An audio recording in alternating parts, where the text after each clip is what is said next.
Welcome to this explainer. Look, if you're working anywhere in the academic or scientific world, you're absolutely dealing with this massive universal pain point, and that is the static nature of traditional research. I mean, you pour months, sometimes literally years, into synthesizing data, and the second it's published, bam, it's already out of date. Well, today, we're completely flipping that script. We're going to look at how to design and maintain what we call living systematic reviews using artificial intelligence. Basically, we're moving from these fixed, dead-end endpoints to dynamic, continuously updating knowledge systems that actually compound in value over time. Let's get into it. Okay, let's dive into this. Here's our roadmap for today.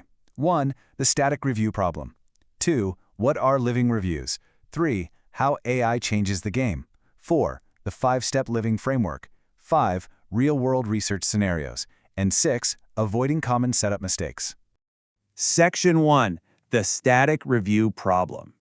If you're an analyst or researcher, you feel the friction of this outdated model every single day.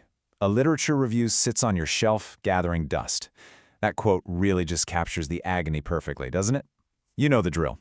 You conduct an exhaustive search, screen thousands of papers, pull the data, write it all up, and then you have to navigate the whole peer review process. By the time it finally hits the press, a completely new field of research has emerged. A comprehensive review you finished last year could already be missing like 30% of the relevant literature published since then. And honestly, when you share a static review as a resource for your lab or institution, that outdated information can actually mislead your team.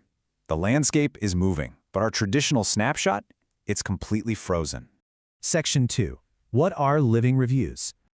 To fix this, we really need a modern solution. Think about the difference between a printed encyclopedia and Wikipedia. Remember printed encyclopedias? They're a static snapshot. They have a fixed publication date, and honestly, by the time you actually buy the thing and put it on your shelf, some of those facts are already outdated. Wikipedia, on the other hand, is a dynamic system. It assumes constant updating, and it transparently shows you what is current right now. Well, living reviews take this exact dynamic approach, but applied to rigorous academic scholarship. You aren't just fighting obsolescence anymore. You are deliberately designing for continuous improvement right from day one.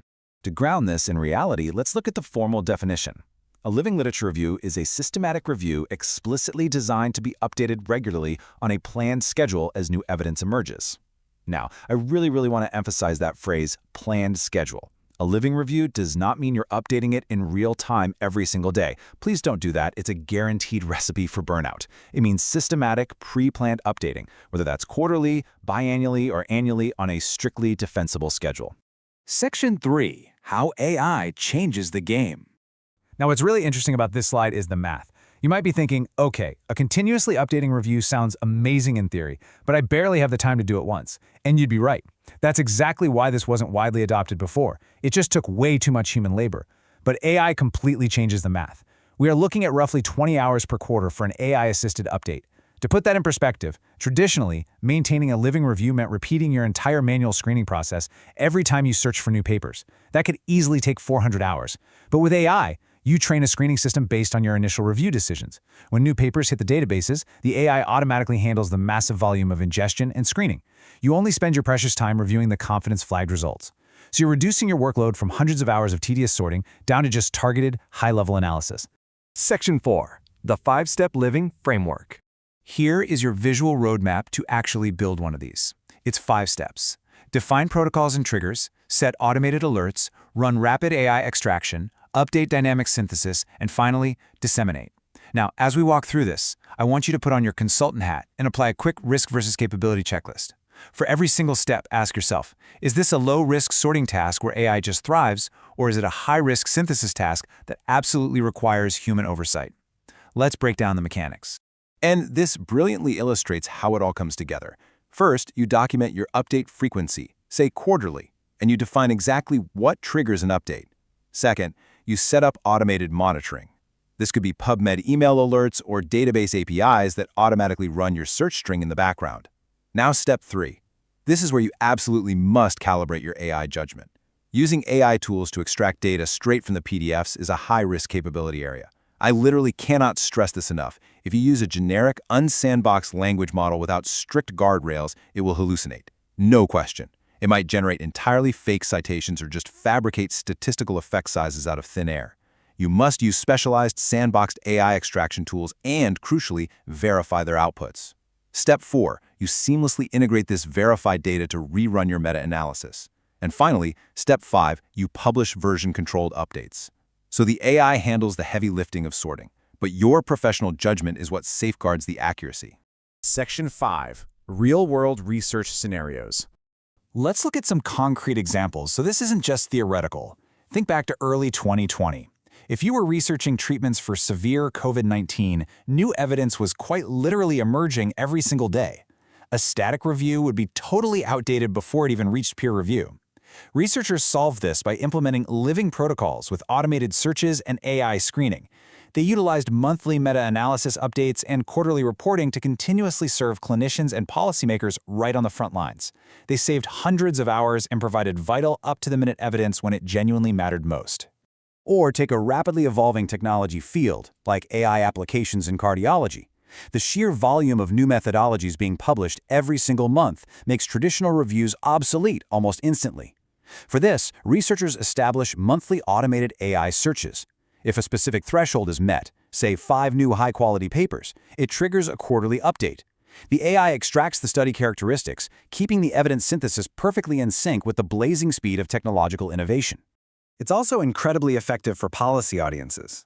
Imagine you're working on a review of interventions to reduce maternal mortality. Health departments and advocacy groups need reliable, current evidence to shape their guidelines.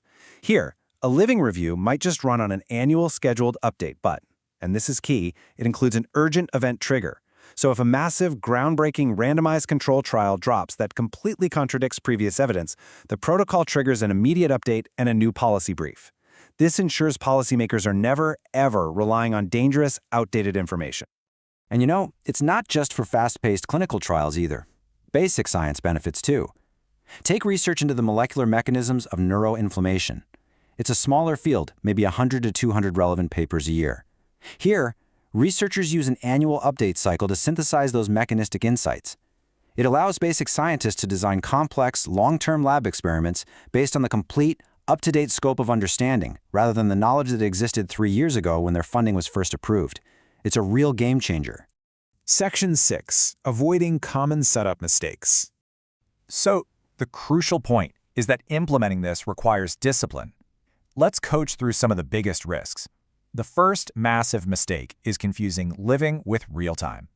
Do not promise daily updates. Stick to a defensible, manageable schedule. Second, avoid vague update triggers. Saying, "We'll update when important evidence emerges" is a terrible protocol. You have to define exactly what important means numerically. Third, don't underestimate the ongoing resource burden. Fourth, always pre-register your living protocol transparently. And finally, going back to my earlier point about calibrating your judgment, you have to run that quick checklist evaluating task risk versus AI capability. Do not blindly trust AI extractions. Lacking data extraction standardization or failing to check for fabricated statistics will completely corrupt your entire review. The template you use in year 1 has to match year 3, and every single AI output must be human verified. Period. We've covered a lot of ground today, moving from those dusty shelves to dynamic, AI-powered knowledge systems. By following the framework, actively managing the AI risks, and avoiding those common pitfalls, you can create a resource that actually compounds in value over time instead of slowly degrading into obsolescence. So, I'll leave you with this assignment. Look at your own work. Look at your own team. What review question currently sitting on your desk would fundamentally benefit from being living rather than static? Thanks for joining this explainer. Now go transform your research practices.